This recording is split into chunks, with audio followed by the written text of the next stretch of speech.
App ಮಾಡಂತ ಹೇಳಪ್ಪ sir. 5ನೇ ವರ್ಷ ಸಕ್ಸಸ್ಫುಲ್ ಪಾದಯಾತ್ರೆ.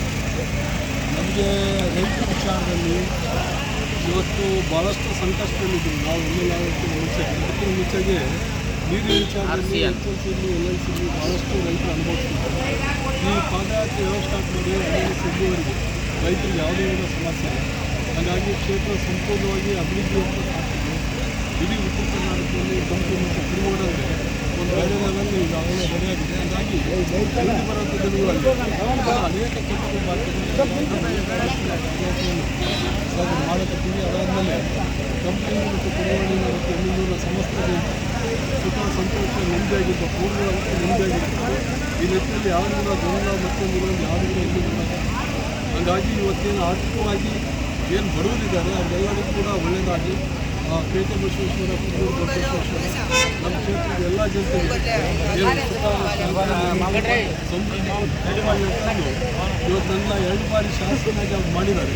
ಅವರು ಕೂಡ ಖುಷಿಯಾಗಿರ್ಬೇಕಂಬ ನಿಟ್ಟಿನಲ್ಲಿ ವರ್ಷಕ್ಕೊಂದ್ಸತಿ ನಾವು ಪಾದಯಾತ್ರೆ ಮಾಡ್ತೀವಿ. ಹಾಗಾಗಿ ಸಮಸ್ತವಾಗಿ ನನ್ನ ಕ್ಷೇತ್ರದ ತಂದೆ ತಾಯಿಗಳಿರಲಿ, ಹಿರಿಯರಿರಲಿ, ಅಣ್ಣ ತಮ್ಮಂದಿರಿರಲಿ ಎಲ್ಲರೂ ಕೂಡ ಸುಖವಾಗಿರಲಿಕ್ಕೆ ನನ್ನ ಪ್ರಾಮಾಣಿಕವಾಗಿ ಬರೀ ಅಭಿವೃದ್ಧಿಯನ್ನು ಮುಖ್ಯ ಅಲ್ಲ, ನನ್ನ ಕ್ಷೇತ್ರದ ಜನತೆ ಅವರ ಆರೋಗ್ಯ ಕೂಡ ಮುಖ್ಯ, ಅವರ ಅಭಿವೃದ್ಧಿ ಕೂಡ ಮುಖ್ಯ.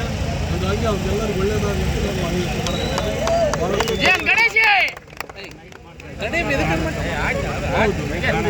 ನಾವು ಸಾಯಂಕಾಲ ನಾಳೆ 1:00ವರೆಗೆ. ಹಾಗಾಗಿ ನಾವು ಬೆಳಗ್ಗೆ 5 ಗಂಟೆಗೆ ಬಿಟ್ಟರೆ ರೀಚ್ ಆಗೋದು. ಹಾಗಾಗಿ ಇದಾಗ್ತಕ್ಕಂಥ ನೈಟ್ ಮಾಡಿದ್ವಿ.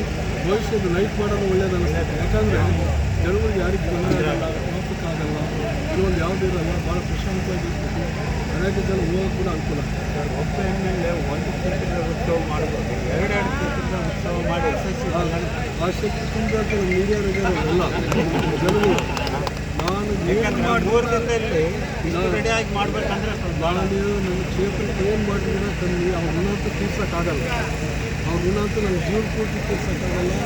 ಅವರ ಏನು ಒಂದು ನನ್ನೇನು ನಿಂದಿಸ್ತಾರಲ್ಲ ಅದು ಭಾಳ ಇತಿಹಾಸ.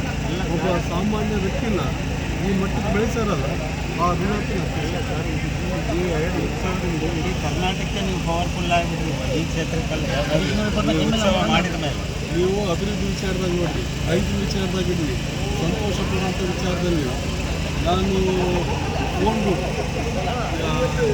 ವಿಚಾರ ಇರಲಿ, ಮದುವೆ ಮುಂಜೆ ನನ್ನ ಕ್ಷೇತ್ರದ ಜನತೆ ಖುಷಿಯಾಗಿರ್ಬೇಕು. ಅದು ಬೇರೆ ಏನು